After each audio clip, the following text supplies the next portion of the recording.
कर्मों का खेल बड़ा निराला है। इस दुनिया में किसी इंसान के पास धन के भंडार भरे हुए हैं और कोई इंसान दाने दाने के लिए तरस रहा है।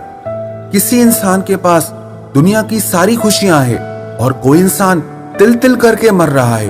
कोई राजा बन बैठा है तो कोई भिखारी बनकर घूम रहा है। किसी को जिंदगी की हर सफलता मिल जाती है और कोई हर चीज में हार जाता है।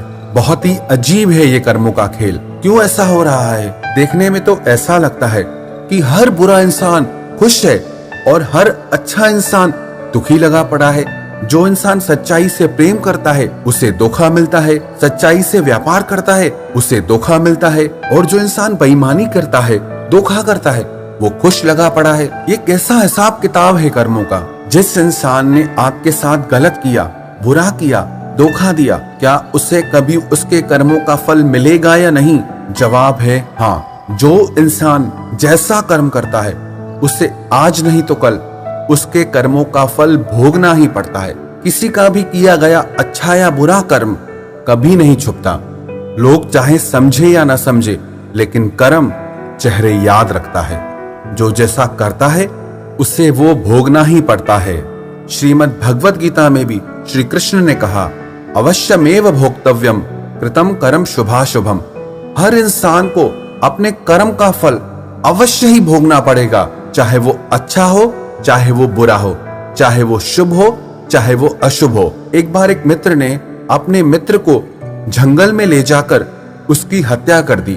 उसे लगा मुझे यहाँ इसकी हत्या करते कोई नहीं देख सकता, लेकिन उसे दूर से किसी एक लड़के ने देख लिया था। जिस लड़के ने ये हत्या देखी वो लॉ की पढ़ाई कर रहा था, कॉलेज में पढ़ रहा था।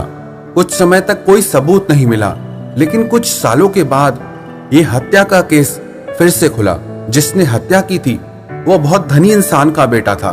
उन लोगों ने किसी दूसरे इंसान पर झूठे गवाह बनाकर उसे इस हत्या का आरोपी बना दिया।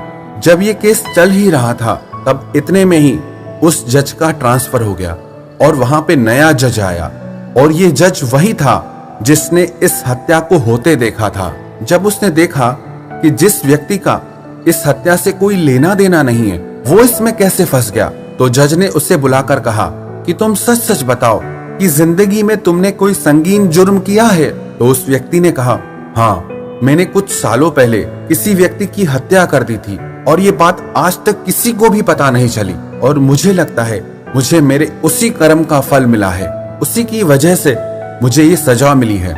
इस व्यक्ति को उस कर्म की सजा मिली जिसके बारे में दुनिया में किसी को पता नहीं था। लेकिन जज ने सोचा जिस व्यक्ति ने वास्तव में हत्या की थी उसे सजा क्यों नहीं मिली? वो कैसे अपने धन और शक्ति के प्रभाव से आजादी से घूम रहा है? ये सोचकर वो जज उस व्यक्ति के घर मिलने के लिए गया। जब वो जज उस व्यक्ति के घर पहुंचा तो उसने देखा कि वो व्यक्ति बिस्तर पर पड़ा है और उसे कैंसर हो गया है। वो तिल तिल करके मर रहा है, हर दिन मर रहा है।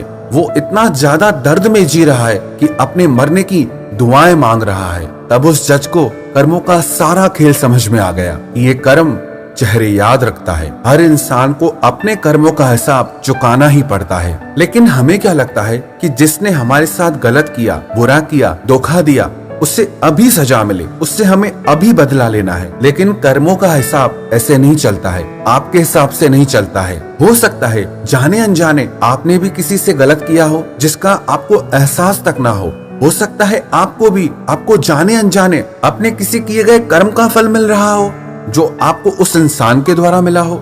लेकिन इसका मतलब ये नहीं जिसने आपके साथ गलत किया वो छूट जाएगा, उससे भी उसे कर्मों की सजा जरूर मिलेगी।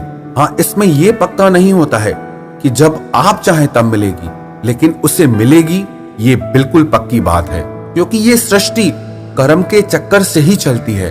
थोड़े समय के लिए देखने में ऐसा लगता है कि बुरा इंसान मजे में है और अच्छा इंसान दुख भोग रहा है, पर यह वास्तविकता नहीं है, ये सच नहीं है।